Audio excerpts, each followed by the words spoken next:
Habiba, Xodasi. hozir tepadan buyruq keldi. Kiyimlarimni tayyorla, kechqurun qiladigan ishlarim bor ekan. Xo'p, tinchlik. Tinchlik, jiddiy ishlar bor-da. Xodasi. Habiba, ertaga kechqurun ham ishim bor ekan. Endi bir amallab o'zing o'tirib turgan xotin, xo'p? Xo'p, dadasi nimaga faqat kechqurun ishlaringiz? Endi jiddiy ishda kechqurun bo'ladi-da, onasi. Bo'pti. Bo'pti, xo'p. Dadasi, men xotir olman sizdan. Bilmayman qanaqa ishda ishlaysiz. Jiddiy ishdasiz. Qanaqa u jiddiy ish?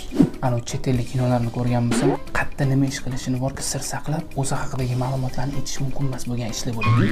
Xuddi shunaqa ishda ishlayman, tushundingmi? Yo'q. Hech kim meni qayerda ishlashimni bilish kerak emas, tushundingmi? Bu sir bo'lish kerak. O'rtoq tuzumsan. Erim shunaqa katta joyda ishlar ekan.